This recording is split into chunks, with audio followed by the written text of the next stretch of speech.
Welcome to this episode of Clinically Pressed. We today are visiting with Dr. Guy of Organic Valley again. He has become our one and only, but favorite veterinarian to talk to in terms of the knowledge that this guy has of the whole process. He's a great time to chat with. This week we specifically talk about A2 milk, which I personally had never heard of. Dr. Kyle had some research on it and seen some different things, so he led in on this interview with that. Some really interesting stuff when it comes down to the genetics of things and what we can do to help people with certain issues when dealing with lactose specifically. We also take a deep dive into kefir, and we learned how to make it actually, which was really interesting, as it was something that I used to just see on shelves and not actually have any clue what it did, other than it was kind of like expensive yogurt-ish type stuff. So that was really interesting. We have an insight on that out with a video. Please be sure to check that out. We got a link in the show notes in the description of this episode, so it should be pretty easy to find if that's something that interests you. From there, we hope everybody had a good holiday week, and getting back to it this week, again, everything going on, all the shopping, we'd still highly recommend checking out Paragon Nutrition for all your supplement needs, especially when it comes to sleep. These guys got it figured out. More and more information's coming out about the nutrition before you sleep, and these guys have one of the top supplements on the market with night gains. Again, if you check them out for 15% off, use promo code CP15 to get 15% off again at checkout. With that, enjoy this episode with Dr. Guy.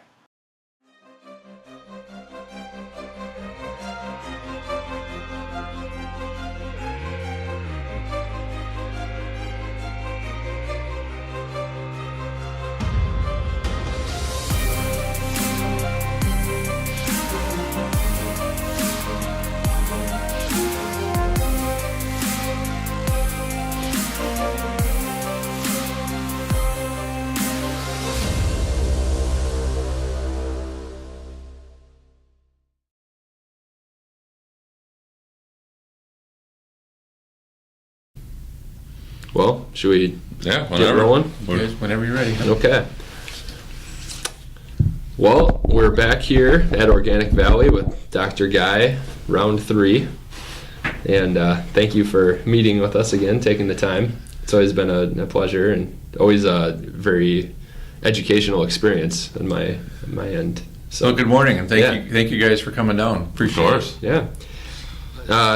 I guess one of the main things we kind of wanted to talk to you about, and it's been more popular, we just mentioned maybe in the last 6 months in the news, is the A2 versus A1 milk, and maybe people are familiar and have heard a little bit about it. Maybe people are still out there that don't know anything about it, have never heard about it, but I think it's something that is going to become more popular. Maybe just people are going to hear about it more in the news or media or for whatever reason. So thought we'd kind of come down and talk to you about it and learn a little bit more straight from the source. So, well, certainly, and the A2 story is interesting. It's been around for a while, but it's really gotten new legs in the last 6 months, like you said, and I think we need to go into that just in some detail, but I thought maybe we could start the conversation a little more broad about dairy in general, and then bring it back to A2, because that's certainly one of the factors that people are looking at. But one of the things we're facing is the decline of dairy as a food of favor, in especially fluid milk. Cheese is very popular. Butter now has come back, and yes, it has. Yeah. And we talked about the fat story. That I think the first time we met. Yep. So all the good things that come with the good fat, and so dairy in general is down, and what's really down is skim milk. Skim milk is actually for our cooperative, it's actually a big issue, because we could sell more butter fat than what we have. Because when you make butter, you pull the cream off of the milk, and then you're left with the skim.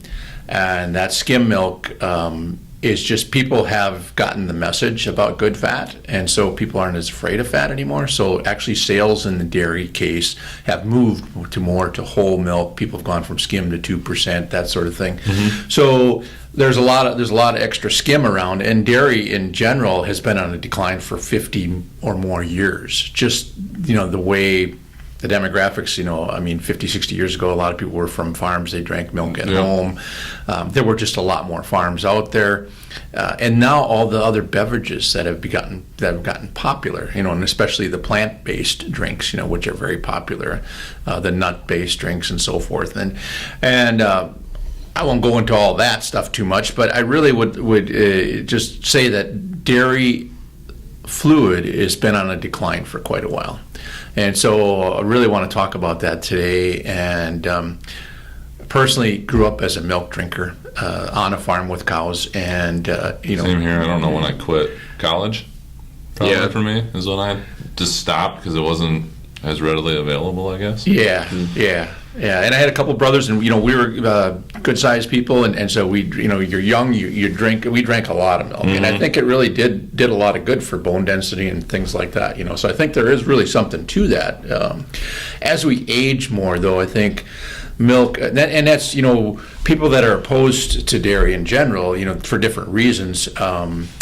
Some people, if you take it all the way to the extreme with the vegan position, which is based on not doing harm to animals, that you wouldn't take advantage of cows and do this. And then other people, go ahead. I should send you an article I just read. Maybe you sent it to me. I think I sent it to you. Yeah. It was, this lady made a really sound, logical argument about, like, animals and, like, should you eat meat or should you not? And, like, what does that do? It was very well articulated that you might find it interesting. Yeah. I'll have to link that up. We'll send it, or have Kyle send it to you. Yeah, it debunks a lot of the arguments or kind of that the vegan side would have. And if, it's still okay to respect those, I think, that have that viewpoint if it's, religious or whatever perspective. But the article it laid it out there, and it was very objective and in terms of the misuse of animals and the mistreatment. That was more of what she was gearing. And of course, animal welfare is a huge another issue. Yes, and I think our second visit to the pasture, that is kind of what you can look at the way we view animal welfare as being good animal welfare. The happy lines. But along that argument with the animal products thing is that there's a lot of land in this country and around the world that's not able to grow things that people can eat. It's not able to grow vegetables. It's not able to grow crops. And so a lot of that land can be grazed. Yep. And so if we have grazing animals, they can turn, the grass and the other plants into meat and milk. And so that's, from a sustainability aspect, that really has a place. And, Yeah. So anyways, where were we? We were talking about dairy in general, milk consumption. And personally, finally, I just came to the realization about milk. Some interesting thing about milk, just in the last couple of years, is that milk has a lot of sugar in it, a lot of natural sugar. Now, it's not added sugar, and sugar we've learned is really one of our major issues dietary-wise, one of our challenges, because it's used a lot.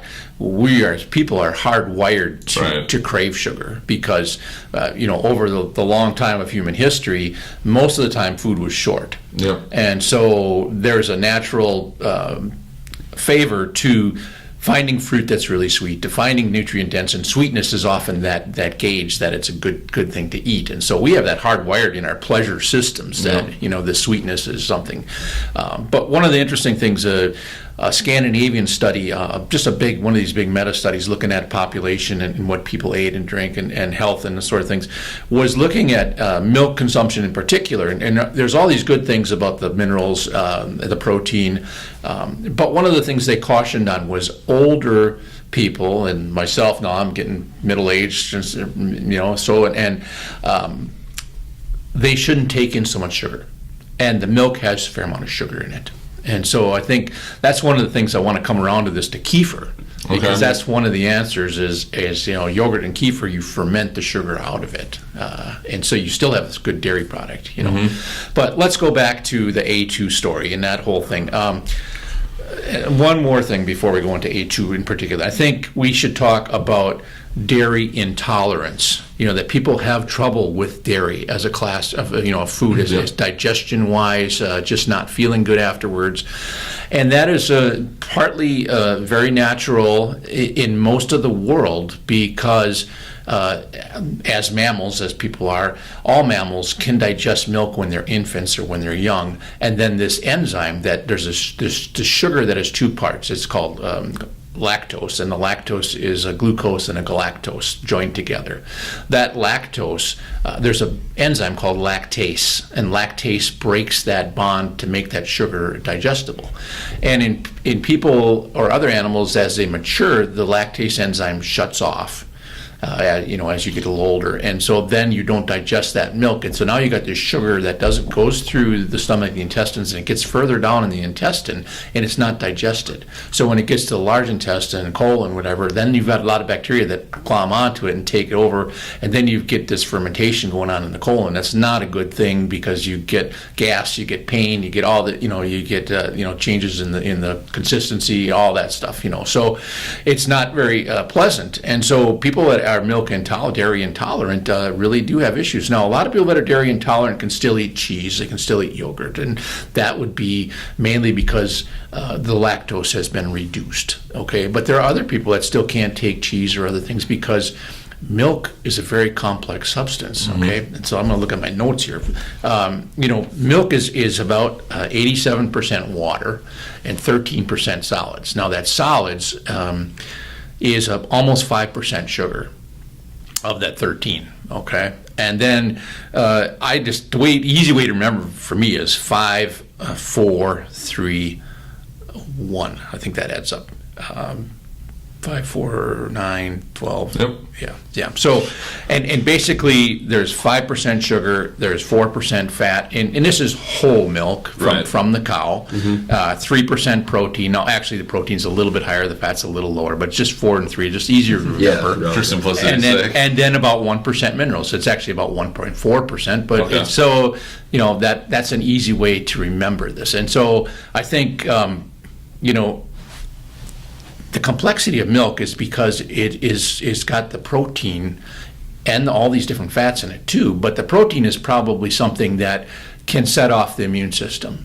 So proteins in general, you can if they're foreign proteins coming into the body. Now the gut is always seeing a lot of foreign protein. That's what it's all about. It's the digestive system is really a tube that some people say, it's really outside of the body because it enters at the mouth, it goes all the way through and comes out the back end, and it's just a tube. It doesn't really connect directly with the body, which is very much true.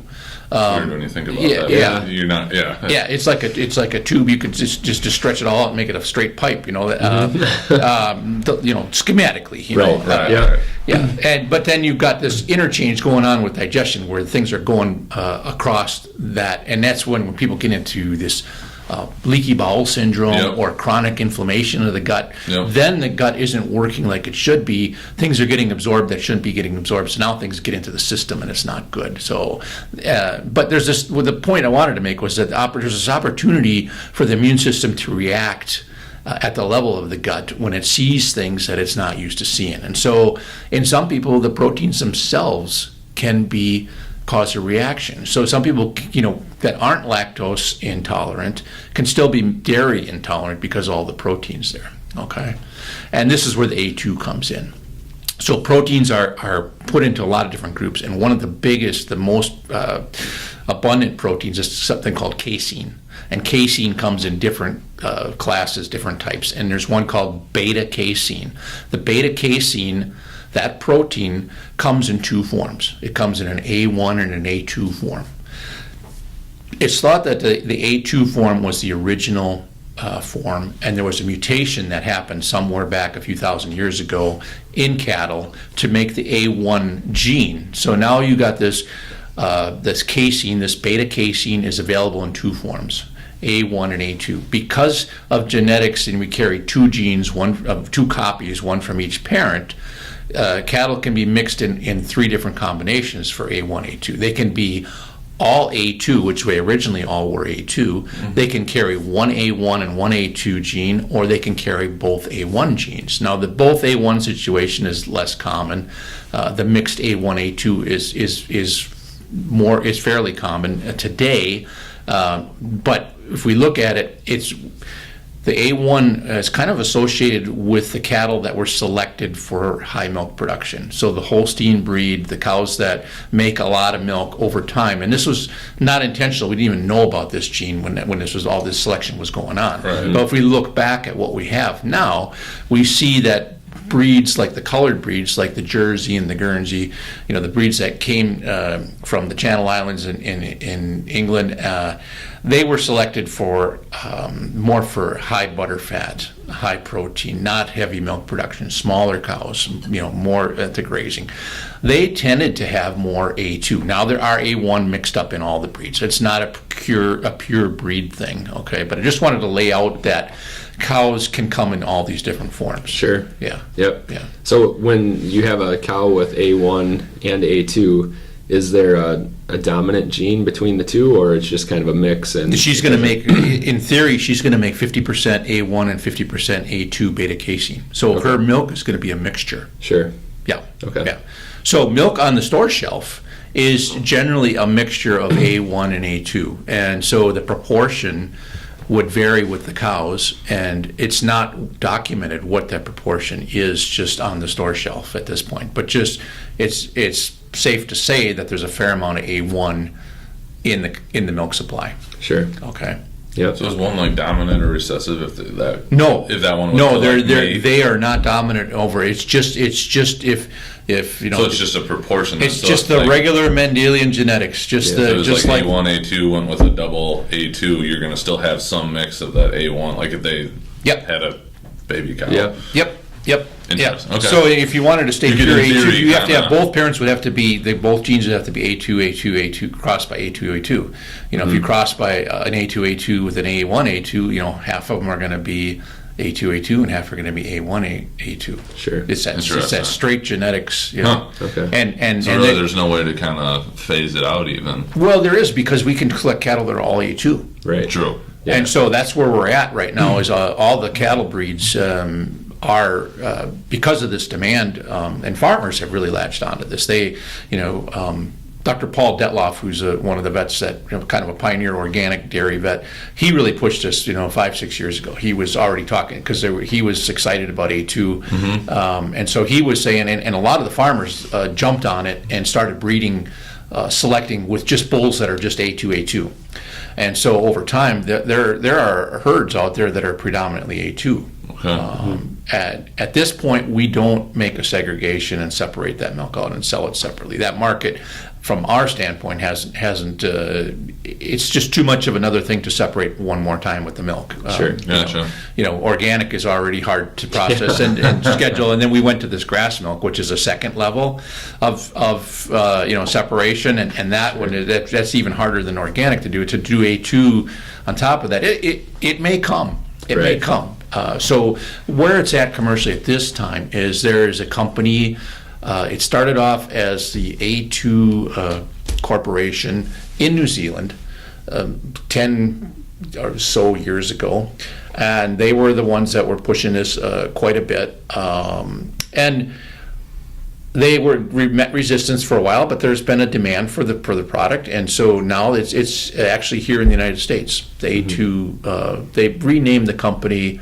It used to be A2 Corporation with a capital A, and now it's a A2 Milk Company with a small a. So, and they have stockholders, and there's people that they actually made a profit a couple of years, and so there's people speculating, and so there's all kinds of things going on that side of it. Isn't there always? Yeah. And actually, that's one of the cautions I had about going too heavily into the A2 early on, was that it was tied so tightly to this A2 Corporation. Sure. That it really, somebody with a vested interest was pushing this agenda. Right. And that's my understanding with the there's very limited research from what I could find with the A2 versus A1 and the benefits. And from what I've seen, most of the research is coming from the A2 company, that's funding that. So obviously there's a they've got a vested interest a little bit. Yes, it's true. But here's the thing. It does look like there's something there. Okay, and so there have been more studies, and you're right, and we actually still need more studies. We need more, not just funded by the A2 Corporation, of course, and we need some studies in this country. But there's been some fairly recent studies in China, and I want to leave you with this paper today that is a 2016 paper from Shanghai, China, at the medical school there. And they looked very detailed at 45, it was only 45 people. So basically what they did is they put an ad out, we need people that can't drink milk. Well, in China, 80%, 90% of the people can't drink milk because they're lactose intolerant. So it wasn't hard to find people that were, Right. dairy intolerant. And then they did some other, criteria, whatever. They ended up with 45 people, pretty even break between male and female. But what they found is they used several different forms of milk, and they looked at the scoring, the digestion, and the response of these people, discomfort or whatever. And they switched them back and forth. They switched the groups back and forth, and they varied them with lactose free, which the lactose, of course, is a big thing. But also there was people in there who were not lactose intolerant that were intolerant to milk. So it's like we talked about earlier. You can still have problems with milk even if it's not the sugar. And so they did find that there was an indication that some of those people, the A2 didn't bother them where the A1 did bother them. And so there is some indication out there that A2, A1 itself. Now, anecdotally, we get this from our farmers quite often, where one or two people in their family can't drink their organic milk at home, and then they know they've done some testing. You can test these cows to see which ones are A1, A2, and they will take milk from an A2 cow and give it to that person, and that person does well on the A2 milk, the straight A2, whereas the mixed A1, A2 milk they always have trouble with. So it looks like there are some people that are sensitive to A1. Now, is it a general thing in the whole population? Probably not. The question is, what is that proportion of Right. people in the population? And we don't know. Yeah. We don't know. Just needs to be more studies done. Yeah, and the other thing, I say, if you don't want to wait for the studies, the A2 milk is on the shelf. If you have trouble with dairy now, and you want to try it, and it works for you, why not? Why not? Give it a shot. That's some of the stuff that I've seen that's kind of the best way to determine for people, like, obviously without going and getting tested or whatever, like, just trial and error, like, see how you respond to this, and control your variables, but add maybe one thing in at a time, and then you'll know in a hurry. Well, maybe you can't drink regular milk off the shelf, but maybe you can handle like an aged cheese, or the yogurt, or the kefir, or some of those other things. So I think that's the elimination diet type approach, where you eliminate things Right. and then add them back in one at a time. Sure. That's a real good way. And so, if a person had an issue with dairy and the A2, I'd welcome them to try it. And as time goes on, as we learn, how much of the population this is, we may very well jump into this market. Our farmers are ahead of us a bit in that some of them have been breeding for this for quite a while. Now, another issue with the A2 milk is, how do you know it's really A2? Who's going to verify that? I was gonna Yeah, say, you that can is very genetic tough. test the cow, but can you do it? Like, after it's been produced, is there a test so for that's a milk? question. And the milk testing, apparently there is a test that can differentiate the A1, A2. Okay. I can't find much about it in literature searches and stuff. I just don't find much about it. And we have had some experience with trying to get some milk tested, and it didn't work out. And so if the testing is there, it's fairly new. I'd like to know more about it. Right. And the thing about it, just because of human nature, mistakes happen. Sure. So even if somebody is intentionally trying to do all A2 milk, numbers get mixed up on identifications of animals. These animals, they have to be tested to prove. Basically, they take a piece of hair to get a hair follicle and get some cells out of from the cow, and they send it to a lab and they test the DNA to see if they're A1, A2, or A2, A2, or A1, A1. Right.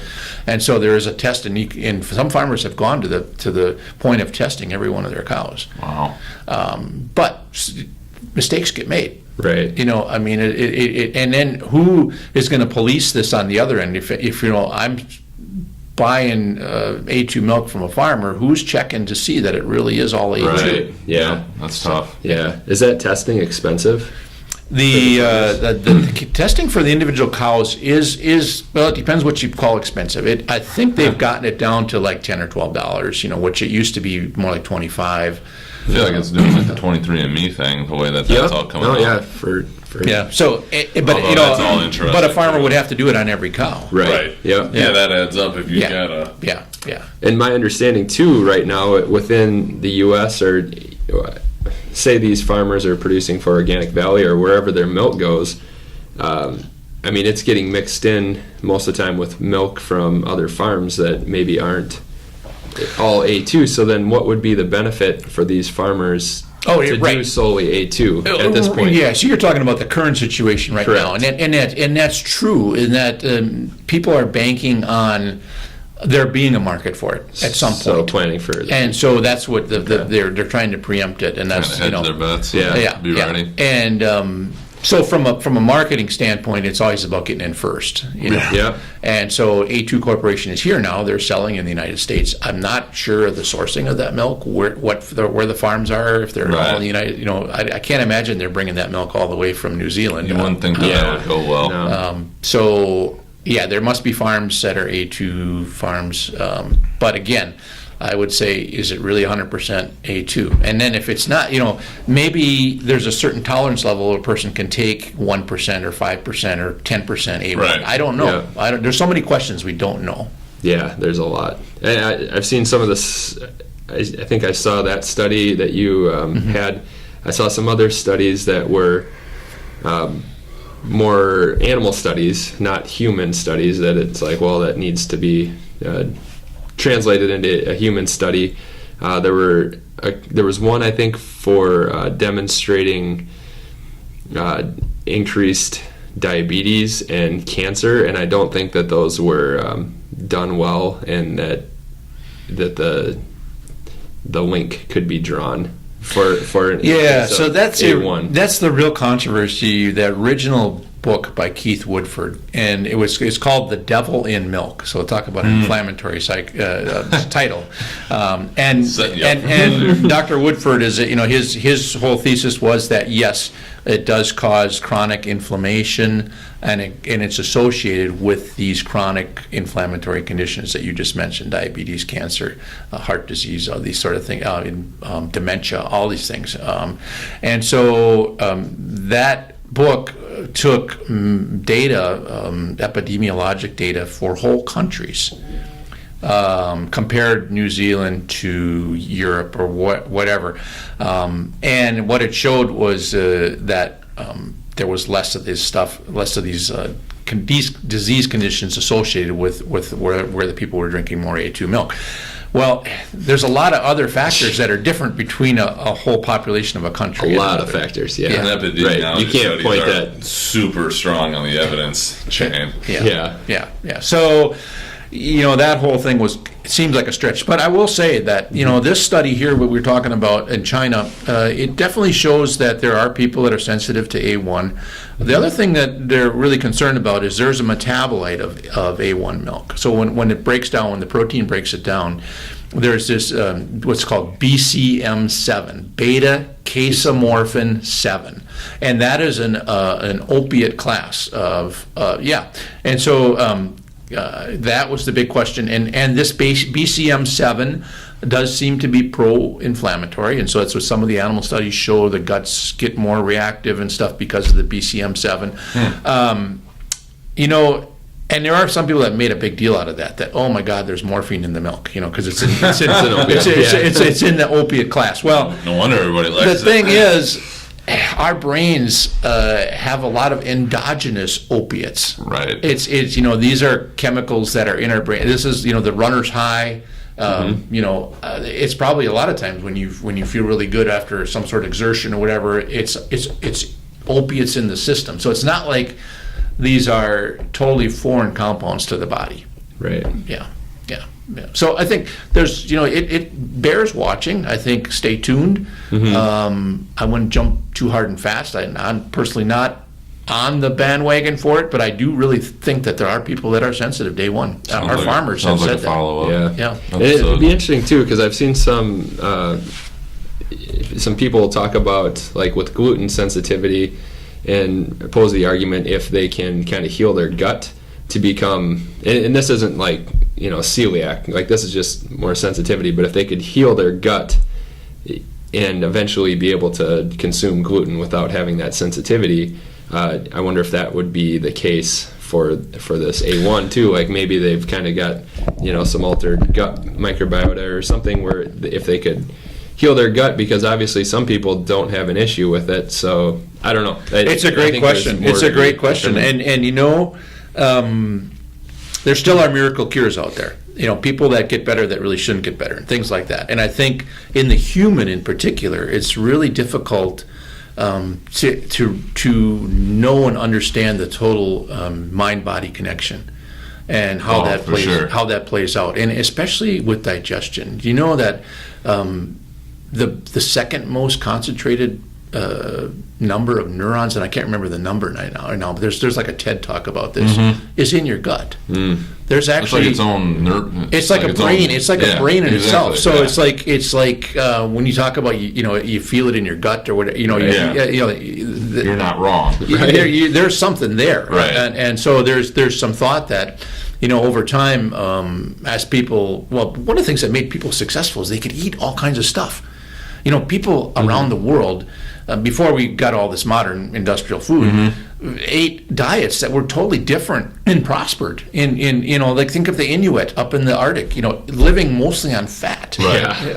And people in more tropical, living on roots and things like that. Yep. And so, the human can exist on a lot of different things. And I just wonder sometimes too about this mind-body connection, and especially in digestive issues, how much a role that plays. Even in the feedback loops.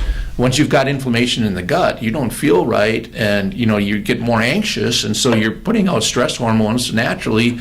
Your body could feedback in a bad way. Oh, absolutely. Yeah. Mark David, I don't know, he's got a book, Nourishing Wisdom, I believe. It's a really good book, and he talks about that. And I know that he's got a good website, basically, kind of like on the psychology of eating, but it talks a lot about that. It's very interesting. Yeah, it's complex. It's really complex. Is. Yeah, cool. Yeah. But one of the things we've really learned about, and let's kind of shift now to get to the kefir story a little, is that probiotics have really come on as far as being popular and actually being therapeutic and having some science behind them and so forth. And so this idea, I think really part of the issue is that we need to rethink of what we are as people. And the whole thing that we are an individual existing by itself is really pretty false, because we are a huge superpopulation of all kinds of things, bacterial and other types of organisms in us and on us. And actually the number of bacterial cells actually outnumbers us 5 to 10 times what our human cells are. And that's so unreal. That's so cool. It is. Awesome. It is. I mean, so what are we really? And to me, it goes back to just talking about the basics of just nature and biology, and our outlook on things. And we most of us grew up in the Darwin school of the survival of the fittest, and that there's this great battle going on in nature between all the different species, and the ones that are best, that prevail, will be the ones that are going to be successful and keep breeding. And I think what we're learning now, a big paradigm shift, is that it's not just the best fighters. and it's really the cooperators that do well. And so I think that's where this whole thing with the probiotics and stuff, we're just getting on the surface of that. I remember when I was in practice and conventional practice, diarrhea in calves was a big problem.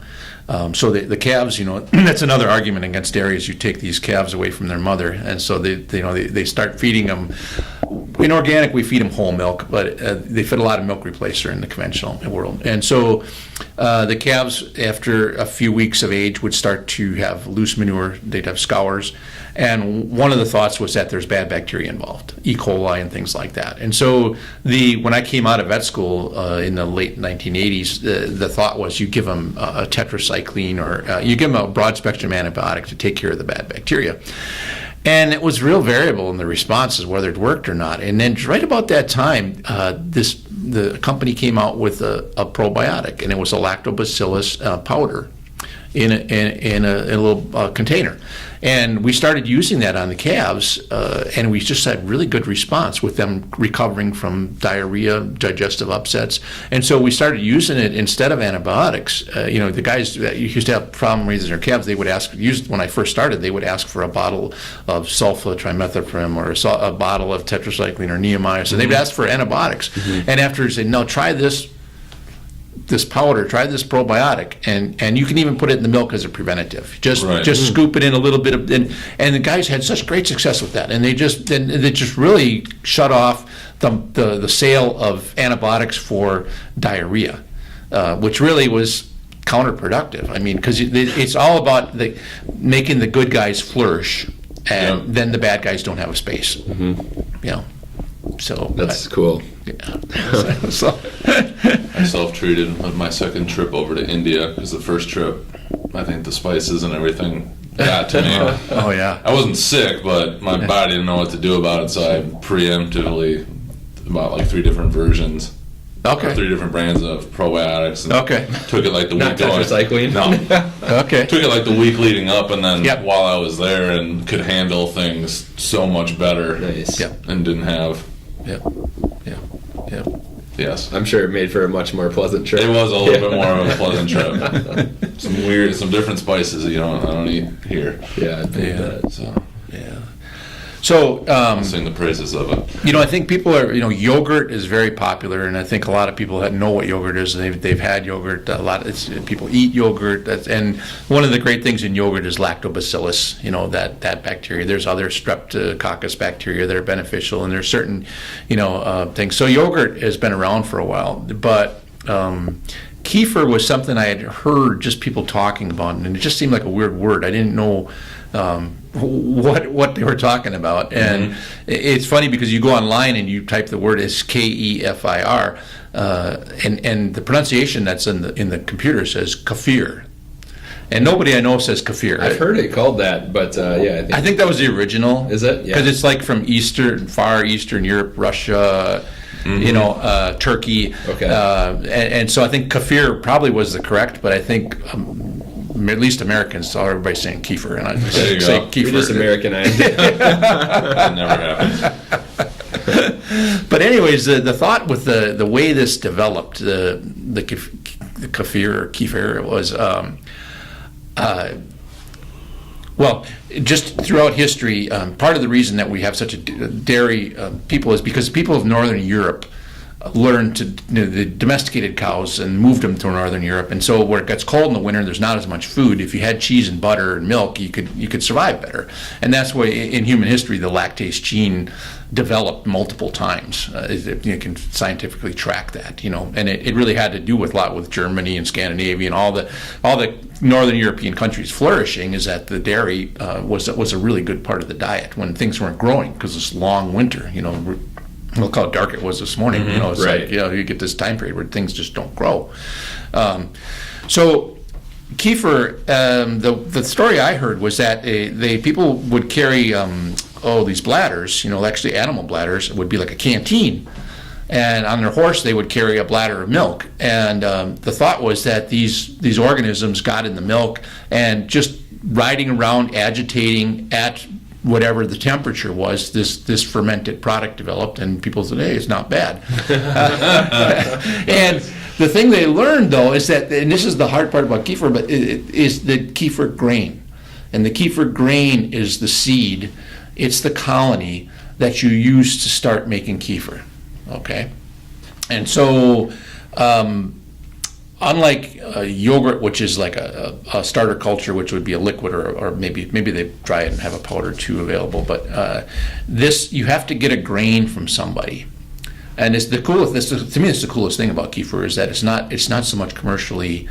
There is a kefir on the shelf in the stores, and that, I'm not sure how strong that kefir is or what the culture is, but you won't find grains in there. I'll tell you that right now. Mm-hmm. And so you got to get grains from somebody, one of your friends or whatever, and that's the neat thing is people just pass it around and you propagate these grains, and it all happens at room temperature. So that's the other cool thing. We've got this jar sitting here on the table, and you can just leave this stuff out, and it loves room temperature. And so it just, you don't have, like yogurt has to be right around body temperature. It has to be 98 or 100. So you really have to keep it in a warmer spot, And so all you need to do is get some milk, whatever kind of milk you like, and ferment it. Now, I do use organic milk. Some people say, oh, you got to use raw milk. I don't use raw milk. I've used pasteurized milk for a long time and I don't have a problem. I mean, our farmers do the raw milk with their calves and it works quite well. But, the argument that, well, you've killed the bugs, you're putting the kefir grain in there, so you're putting the bugs back in. So I don't worry about pasteurization being an issue with the milk. Okay, I think I prefer organic because there is a small amount of antibiotics in conventional milk, and we know that because there is a tolerance level that's allowed. And so in here I've got some kefir grains. I'm going to put them out so we can see them a little better. Now these guys, this is the other cool thing, these guys have been asleep for quite a while. I dug these out of a jar that was sitting in my fridge for, I would guess, 6 to 8 weeks. And you would think that would be pretty rotten milk after 6 to 8 weeks.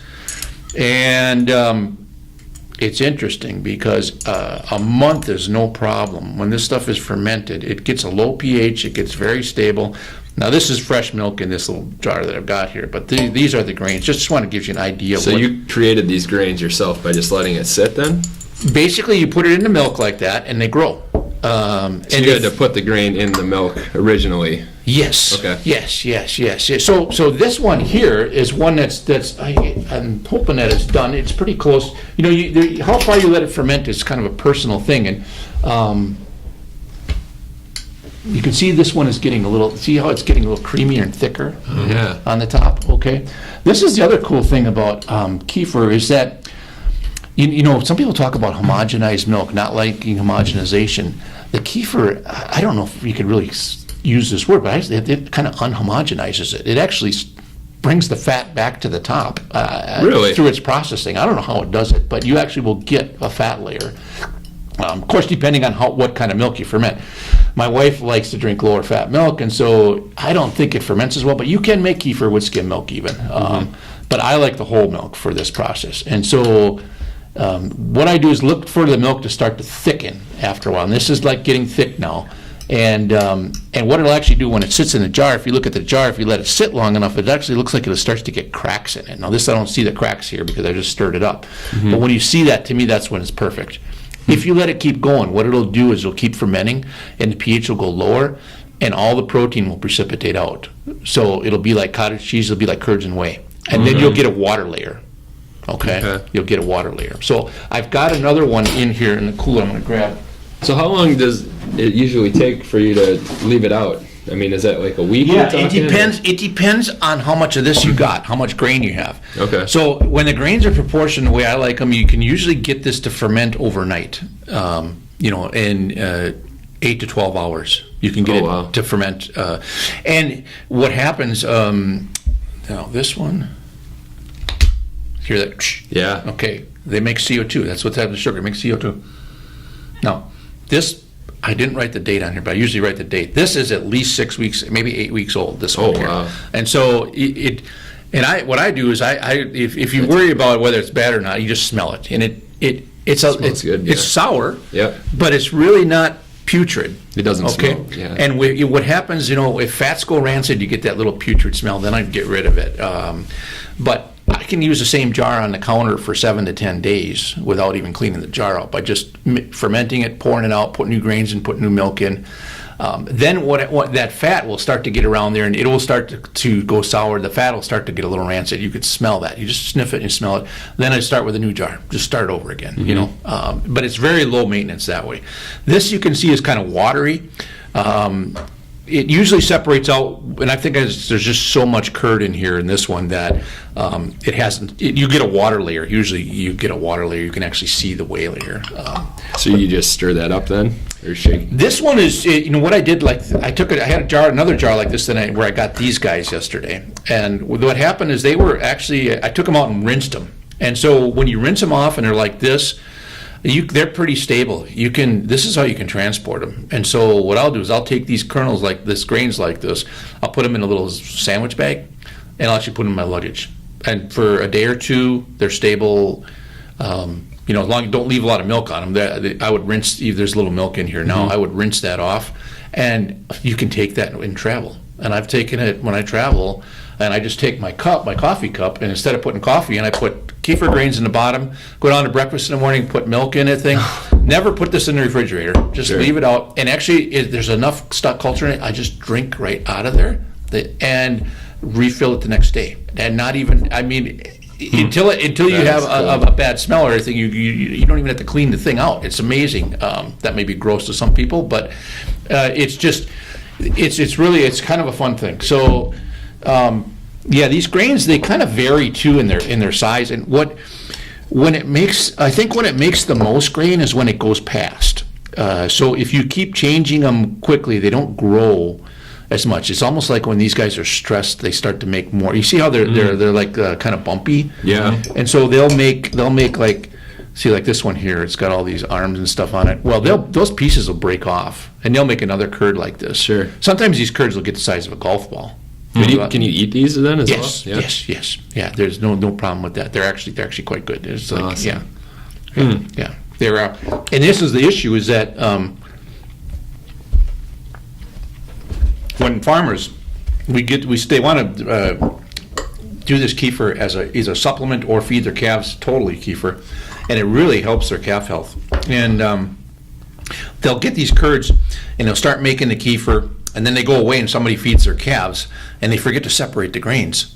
And so they dump the kefir in the bucket, the calves drink it, and they eat all the curd, and they're done because they don't have the grains to go back to. So you got to sieve them out. You know, you take a sieve of some kind and sieve them out and start them over again. You know.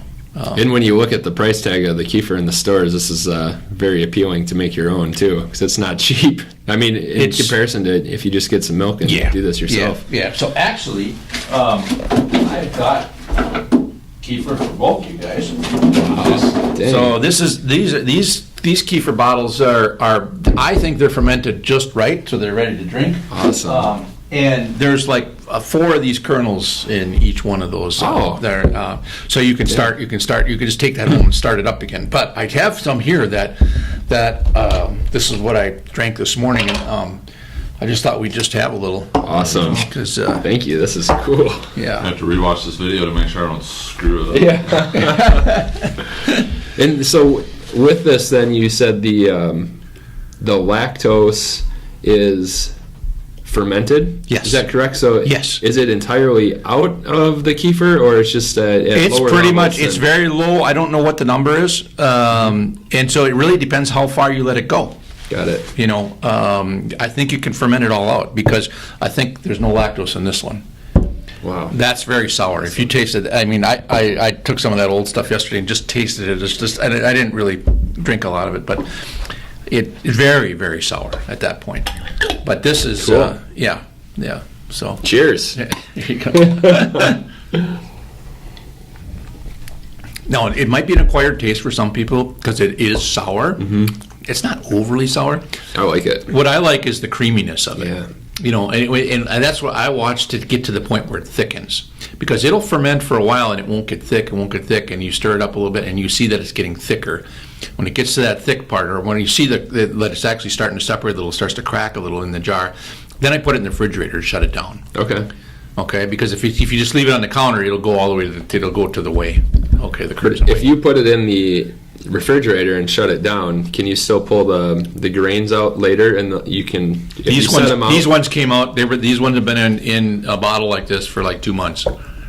You know, and so I just start when they get like that. You really want to rinse all the old stuff off. I rinsed them like 3 or 4 times yesterday. I put them in some milk yesterday and let them sit on the counter, and I put them in milk on the way down here. This little bit of milk here, and it takes them a couple days to wake up. But you can take these old grains and restart them again. I generally don't keep them that long. I just keep the fresh ones going. And then you have to gauge by if you size your container. What do you want to ferment? How much milk do you want to go through? You could do little jars. You could do pints. You could do quarts. I got a friend that does half gallons. just how much you're consuming. And then you just gauge how much depending if it's warmer outside, it'll go faster. How much grain you get in there. And the grains will build up over time, so you'll have to pull some out. Otherwise, it'll ferment faster and faster. Give them to a friend. There you go. Exactly. This is good. I think it's a little bit more, like the stuff in the store I feel like is less carbonated. Like this almost has like that kind of almost sparkling taste. If you let this warm up now, and I cooled this, I put this car in the cooler on the way down, otherwise I have left it out this morning. I should have had it out longer. If you let it warm up and it starts to ferment better, it actually can get to the point where it's actually a little more fizzy. Really? I really like that. Yeah. To me, that my struggle is not getting too much of this stuff. Because there's a lot to drink, Right. And so I'm always shutting it down by putting it in the fridge. Okay. There are other people that have big families that leave it on the counter, and they never let it get cold, and it'll ferment faster. It'll be more carbonated yet. Wow. And if you seal the top, and it'll actually and sometimes it'll just be like fizzy when you're drinking it. Wow. Yeah. The other thing you can do, and this is what my wife likes, is you take this stuff that you like that's about like your jars are right here. And you pull the grains out, and then you just take and add some fruit to it. If you don't like the sourness, we add just a teaspoon of jam or some berries or, some maple syrup. And then you put it back in the fridge and let it ferment at refrigerator temperature very slowly, just whatever's the bugs that are in loose, you don't have the grains in. And then that secondary ferment kefir, that's a very popular. It's very tasty. Then you can make it with whatever. We've done peach, we've done blueberry, whatever. So you put it back in the refrigerator that second time with the fruit, and yes. it'll still ferment slightly, just slowly. Yes. Wow. And that was actually there was an article online about that. A friend had sent me that actually came from the New York Times, I guess. So he was doing that secondary fermentation. We played around with. My wife really likes that. She doesn't like this straight stuff, but I just have a taste for this stuff in the morning. It's just Yeah, that's delicious. The other thing about this is it is very satisfying from a hunger standpoint. If you've got the munchies or you're hungry, if you eat a little piece of fruit and drink a cup of this kefir, it carries you for a ways. It really does. And there's a lot of good stuff about it. And I don't know exactly what it's all made. What it's fermented to. There's got to be some of the proteins got to be broken down to peptides. That we know that it's anti-inflammatory. We know that there's antibacterial properties here. We know there's a lot of things about it, but the other cool thing is there's a lot of mystery too. Yeah, that's cool. So with going back to the A1 and A2, when it ferments, does that do anything? Like you mentioned, maybe it does break down the proteins. Or just that's a great question. So I don't know. So that would be another test that a person who is dairy intolerant. I would really encourage you to make some kefir and try kefir. Because I just think there'd be a lot of people that are dairy intolerant that would really tolerate kefir. Yeah. I have a friend, and he was actually diagnosed with Crohn's disease, which is a chronic inflammatory diarrhea. And he was scheduled to go to Rochester and have part of his colon removed. And that process. And he went to drinking kefir. And he canceled the surgery. And he's fine. Wow, that's life-changing. He's fine. He just drinks kefir, and his signs have gone away. It's like so. But you'd still use. I'm sure he could still do it. So he called. the nurse that we called back to Mayo and canceled the surgery, you know, the nurse was talking to him, and he said, "Well, you may think this is crazy, but I've been drinking kefir, and I'm better." And she's like, "No, you're not." But the doctor, he didn't like that. He thought he was still. Oh wow! So yeah, I think it could be beneficial. Yeah. Wow! Yeah. Absolutely. Yeah. That is cool. Yeah. Yeah. Awesome. Well, thank you. You're I'm welcome. excited to You're get welcome. that going. Yeah.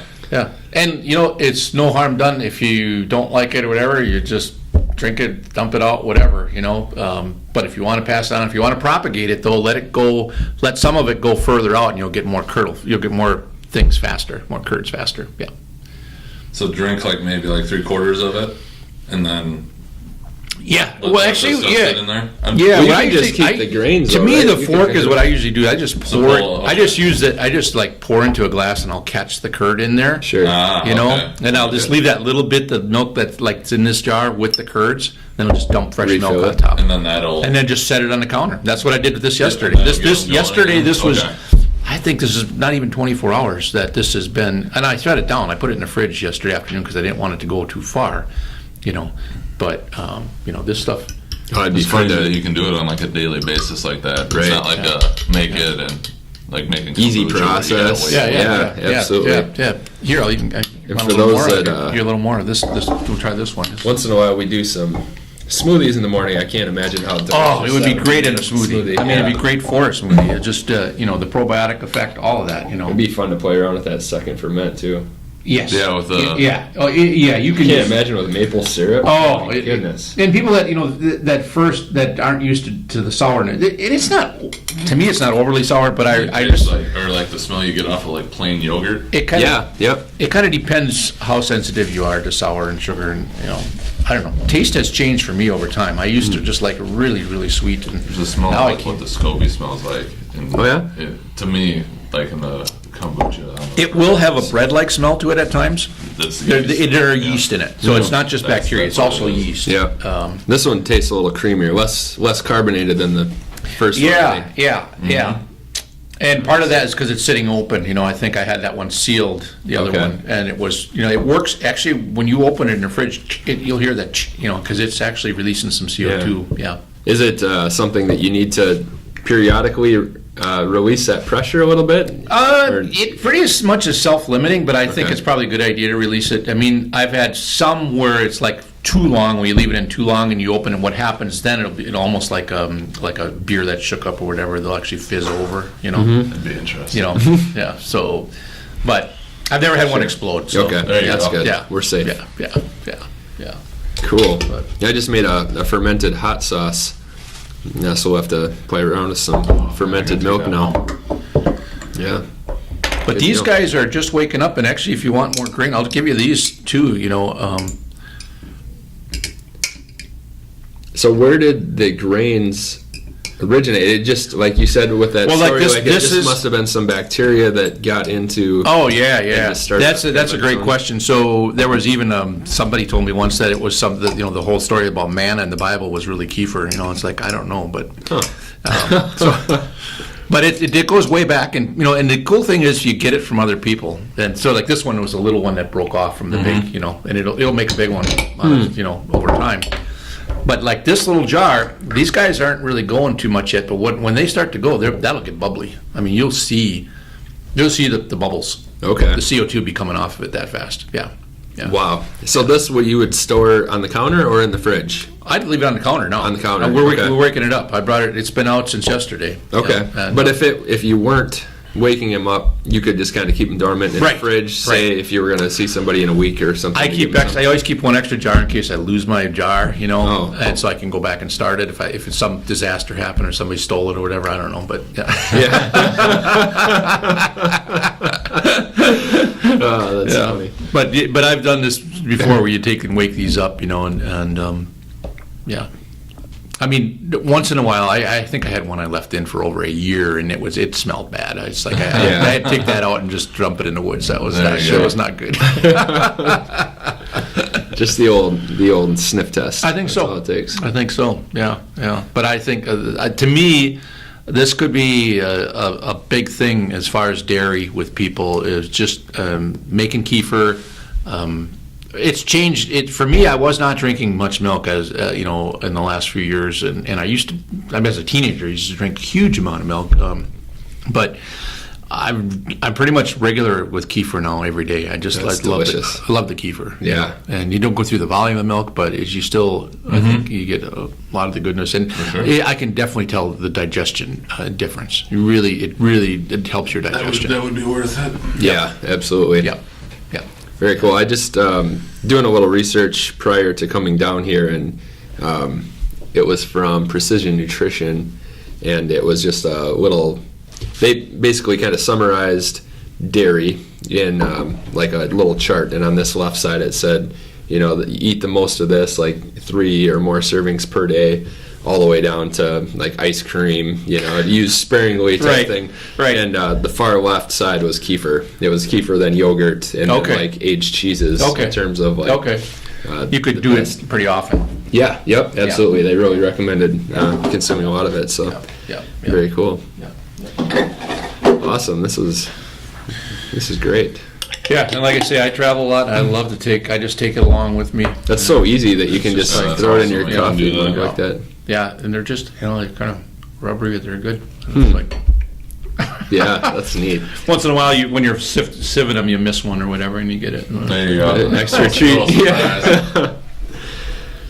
Cool. Well, do you have any other thoughts on like down the road?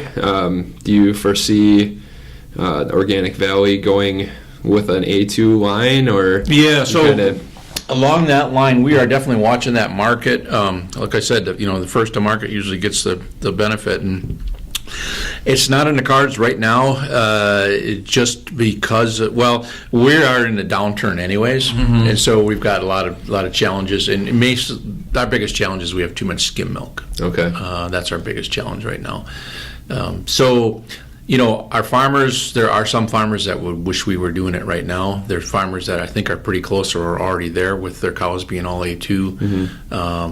But we're not ready to make that segregation and start packaging A2 milk right at this moment. That could change. We could get the word, next week, next month, and we could just go find out what you got. And, I know we've had inquiries at the high level that people have wanted to buy Organic Valley A2 milk. Wow. So cool. Yeah. So with that excess skim, I mean, are there other things that can be done, like up the kefir production with that, or? I don't know the tie-in with kefir so much, because I prefer the whole milk. I mean, you can do the skim milk kefir. I did it for a while. I ran a separate line for my wife, and I didn't like it as well, but she liked it. So that might be a possibility. I don't know that it'll really take off. I hate to miss out on the benefit of the good fats. Right, I agree. The omega-3s and the CLAs, you're just not going to get them, So I think there's a real reason to not go too much that way. But, skim milk powder, it seems to me that we should do a way of making that kind of a convenience type, almost like a backpacking type. I know I had some people that bought a 50-pound bag of dried non-fat dry milk, and they used it when they were hiking and stuff like that. They put it in dishes, and somebody mentioned the other day, we were just brainstorming, why not hot chocolate?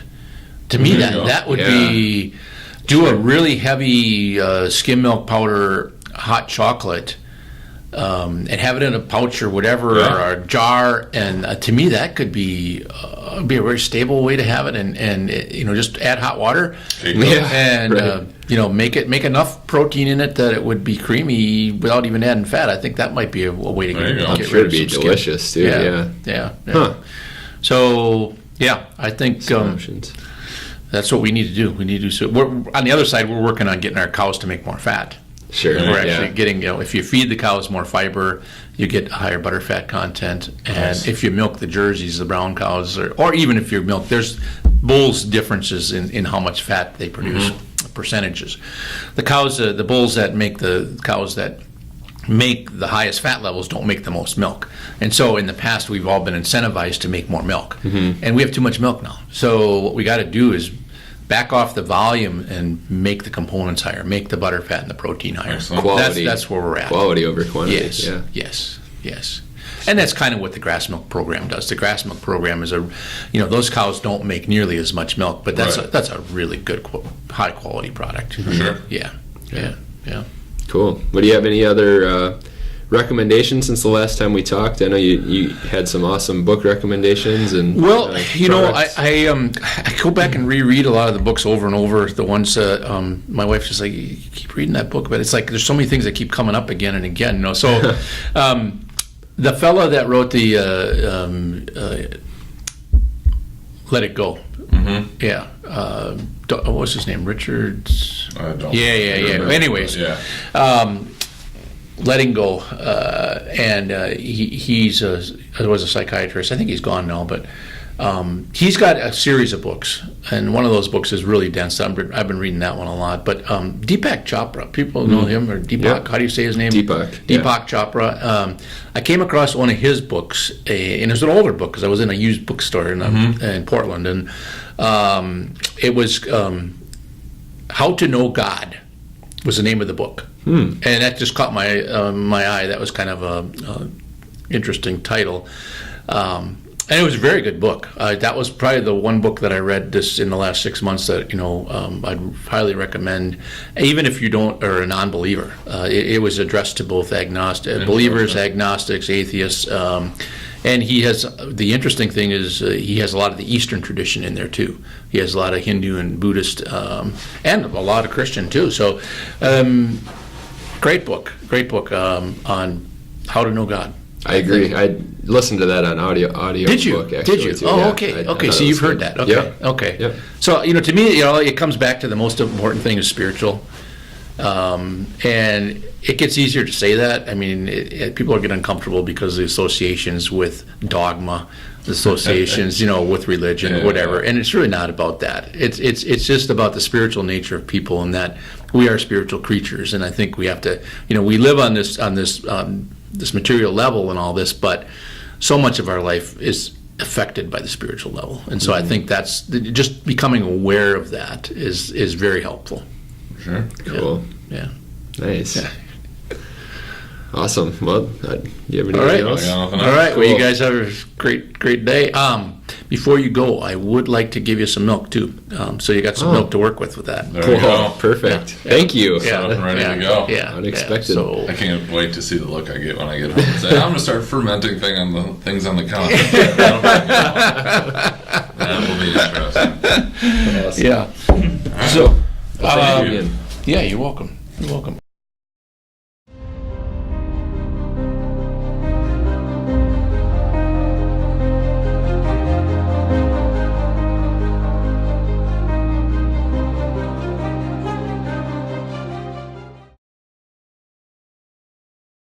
Thank you for checking out this episode of Clinically Pressed. Go to clinicallypressed.com for full show notes and links to everything that we covered in this episode. While you're there, you'll have full access to all our episodes, insights, and shorts. You can find Clinically Pressed on YouTube or any podcast outlet that you use. If you could give us a rating, thumbs up, or a review on how we're doing, we would greatly appreciate it and heard it helps out quite a bit. To get more free content delivered straight to your inbox, sign up for the Total Athletic Therapy newsletter at totalathletictherapy.com or clinicallypressed.com. You'll get direct links to all the new Clinically Pressed episodes, reviews on some of the latest research in health and performance, and links to related podcasts and other items meant to help you make the complicated simple and optimize performance. Thank you for listening, and see you next episode.